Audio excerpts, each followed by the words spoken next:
Paul and Joshua happening in December. Anything, any prediction on how it will go? Yeah, if it's not handicapped, Anthony Joshua will knock him out. Yeah, that's dangerous. I respect them both. It's not a fight I even thought of. I mean, it's nothing to do with me to start with. I mean, it come out of the blue, but it's intriguing. And I think from Jake's perspective, I think, he's had a lot of criticism about, he is a pro boxer now. The way you want to look at it, he trains as a pro, but, and he's fighting as a pro. Rules, 10-ounce gloves. So they're the little ones that I knock people out with. And when AJ's got them on, trust me, you can feel them knuckles through the gloves. Big heavyweight with the same size gloves as what I had on. So it's not 14 or 16 ounces what you spar in. Shannon Sharpe confronted Jake Paul live on air over the Anthony Joshua fight, and it instantly felt explosive. It was the kind of moment people will replay for years.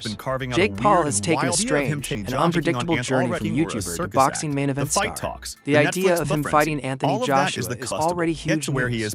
Fans are arguing over whether it's smart matchmaking or just a circus show. The fight rumors, the Netflix attention, the rush for tickets, all of it builds the tension around a moment like this. Then you add Shannon Sharpe. He's a Hall of Famer and a respected voice in sports media. He earned his position through years of work. He speaks his mind and stands by it. So, when someone like him sees what he believes is disrespect toward boxing's traditions, he doesn't stay quiet. He speaks loudly and directly. That strong emotion is what drives this. Anthony Joshua won the gold medal. Didn't he win the gold medal for the super heavyweights in the Olympics? Yeah, I'm not sure. I don't know Anthony Joshua's history, but I'm thinking about ring experience. That's pretty much it. And I commend Jake Paul for what he's done. I commend him for the work he's put in and how serious he's taken the sport. From going from a YouTuber and actually taking it seriously and dedicating his life to boxing and entertaining, in his own lane and creating a lane for himself in the sport. So you can't handicap a fight like this too, It's not. He won the gold medal, Ocho, in the 2012 Olympics in London. Yeah. And the super heavyweight, same one Klitschko, the same one. How does a live confrontation like this even start? It begins with Jake being Jake. He trash talks. He promotes. He sets social media on fire. Sometimes he crosses lines on purpose. Sometimes by accident. He calls out legends, boasts about his wins, and presents himself as the biggest name in boxing today. To his fans, that confidence feels earned. To boxing purists, it feels disrespectful. Then Shannon Sharpe steps in, and the atmosphere instantly changes. His reaction was not random. It had layers. The first layer was protecting the sport. Boxing is not just entertainment. It is sacrifice, history, and danger. Fighters like Anthony Joshua have spent years giving their bodies to the sport. When someone from outside jumps straight into the main event spotlight, it can feel like the craft is being cheapened. Shannon often speaks with a protective tone when it comes to sports he respects. And that came through clearly here. The second layer was accountability. Shannon does not ignore loud talk. If Jake has crossed lines, disrespected fighters, or downplayed the risks of boxing, Shannon will call it out. And he did. Picture the raised voice, the sharp questions, the moment that stopped the room. Then came the line everyone remembers. It was raw, loud, and honest. That's why people would play. It felt real. What followed was predictable. Social media exploded. Fans picked sides. Some praised Shannon for defending boxing's traditions. Others said he was stuck in the past and needed to accept a new era. Jake's supporters argue that he brings new fans, money, and attention to the sport. That tension between tradition and modern business is now part of every big fight conversation. You don't even need to choose a side to feel the energy. What this clash really shows is where boxing stands today. Legacy fighters, celebrity boxers, streaming platforms, and viral moments are all colliding. One live argument can suddenly represent the entire debate. Is boxing winning because it's getting attention, or losing something because everything is about clicks and controversy? That's what fans are arguing about as they wait for the fight. Moments like this do one thing extremely well. They make people talk. They shape what big fights mean in 2025. Whether you agree with Shannon or Jake, the chaos proves boxing is still alive. It's loud, emotional, and unpredictable. When sports and media meet, Sparks fly. Before the fight was officially announced, rumors had already been spreading online for days. Many fans didn't believe Jake Paul would actually fight a former two-time heavyweight champion. That changed when it was confirmed that he will face Anthony Joshua in Miami on December 19th. Last week, Logan Paul ran into UFC Hall of Famer Daniel Cormier while both were recording podcasts in the same building. Logan took the chance to question Cormier about Jake's upcoming fight with Joshua. When Logan confirmed the Netflix rumors were real, Cormier looked shocked. He reacted with disbelief and concern. Cormier said rules would need to be in place for Joshua and warned that people often underestimate Jake. He pointed out that Jake has been boxing seriously for 5 years, training with top coaches and improving a lot. Logan responded by saying the real danger is Anthony Joshua. Cormier's reply sent everyone laughing. Anthony Joshua has not fought since being knocked out by Daniel Dubois in September 2024. Still, the 36-year-old is confident he will make a huge comeback against Jake Paul after the fight was announced. Joshua said he plans to break the internet by stopping his opponent. He said anyone can get this work and promised no mercy. He added that he took time off, is returning with a massive show, and plans to break records while staying calm and focused. Tyson Fury's prediction has also surfaced. Speaking to Ring Magazine, Fury said he believes Jake Paul could knock Joshua out. He claimed Joshua is past his best while Jake is improving. Fury said he likes Jake's new heavyweight look and believes he is getting stronger. Jake, now 188, has mostly fought at cruiserweight, but moved up to heavyweight last year, beating a 58-year-old Mike Tyson by decision. The fight will be 8 3-minute rounds with 10-ounce gloves.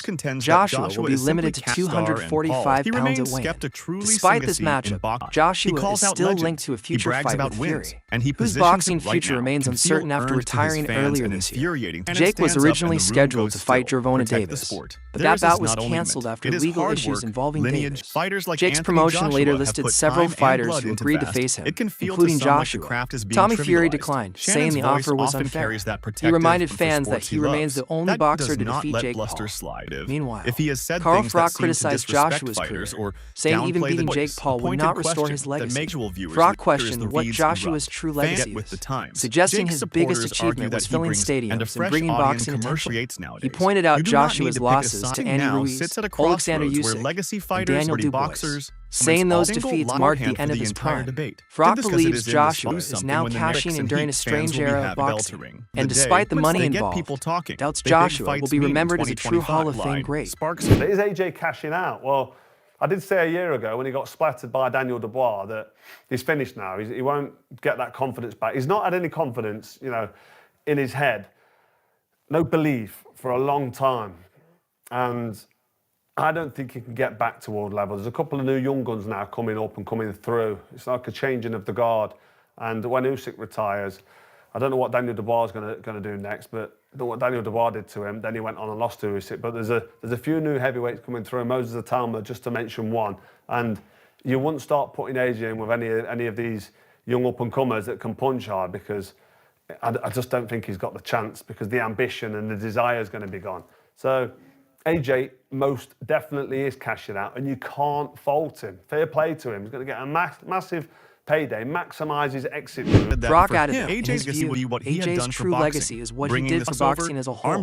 He believes Joshua helped bring boxing back to the mainstream and attracted casual fans who normally would not watch the sport. Froch said many people watched AJ fights not because they loved boxing deeply, but because they wanted to be part of a huge event. He admitted that this was great for boxing because it put more eyes on the sport. However, Froch argued that this alone does not make someone a Hall of Fame fighter. He explained that a Hall of Fame career requires consistent world title defenses and wins against elite opponents. Froch stressed that this opinion was not meant as disrespect toward Joshua. He admitted the Jake Paul fight slightly hurt AJ's legacy because, in his words, AJ was stepping into the clown world. Still, he acknowledged the fight brings big money and that Joshua is cashing out, but he believes it comes at a real cost to his legacy. Despite the clear gap in experience and skill, David Benavidez gave Jake Paul credit for taking on such a dangerous challenge. While most people expect Joshua to win comfortably, Benavidez said he respects Paul for accepting the fight. He warned that it is extremely risky and that Paul will likely get knocked out. He made it clear he was not hating, just being honest. Benavidez said Anthony Joshua is is a multi-time world champion and an Olympic gold medalist. He reminded fans that the last time Joshua fought someone with very little experience, the result was brutal. Still, he praised Paul's courage and said it would be a big event and a strong fight card overall. Meanwhile, Lawrence Okolie offered to help Jake Paul prepare for the fight. The former cruiserweight world champion, who has sparred many times with Joshua in the past, said he wants to help Paul stay competitive. Speaking from Dubai, Okolie said he would even travel to Puerto Rico for a few weeks to train with Paul. He explained that Paul needs to understand what it feels like to face a massive heavyweight like Joshua, a former world champion fighting in front of millions on Netflix. Okolie said maybe Paul sees something others do not, and he wants to understand that before the fight. Now a full heavyweight and a top-ranked WBC contender, Okolie has sparred with both Paul and Joshua. While he does not think Paul will win, he believes Paul could cause Joshua some problems. He admitted the size, power, and skill difference is huge, but said boxing has seen stranger things. Okolie does not believe Joshua will knock Paul out in the first round. He feels Joshua is more controlled and will not rush for a quick finish. He added that if Paul lands a clean shot and Joshua feels it, the fight could become interesting. Okolie also said Joshua has the advantage in reach and size, making it difficult for Paul to build rhythm. He questioned what Paul's team is seeing that made them choose Joshua. He joked that he could never fight Joshua himself because his mother would not allow it, due to how much AJ helped his career, though he laughed and said that might be different now. Johnny Nelson believes Joshua has put himself in a no-win situation. He told Sky Sports that money is the main reason for the fight, and admitted he never thought it would happen. Nelson said this shows Joshua has shifted from legacy to business. He pointed out the 245-pound weight limit means Joshua must be in top condition. He also emphasized that this is a real fight, not an exhibition. Nelson said if Joshua knocks Paul out, people will say it was expected. But if Paul lasts the distance, questions will be asked about Joshua. He explained that boxing is not a sport you can play, and many fans will watch hoping Joshua silences Paul. If Joshua struggles, Nelson believes it would raise serious doubts about his career direction. Joshua has not fought since being knocked out by Daniel Dubois last year, and Nelson doubts whether he can return to his best form. He said Joshua's chances of becoming world champion again are getting smaller. Nelson added that both Joshua and Paul are taking advantage of the current state of boxing. He believes Joshua knows criticism will come, but the money is too big to ignore.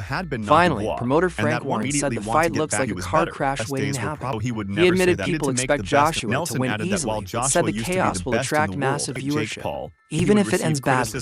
It's not a fight I even thought of. It's nothing to do with me to start with. It come out of the blue, but it's intriguing. And I think from Jake's perspective, he's had a lot of criticism about he is a pro boxer now. The way you want to look at it, he trains as a pro, but and he's fighting as a pro. They said it's about time he fought some. I've seen some of the stuff that's been said.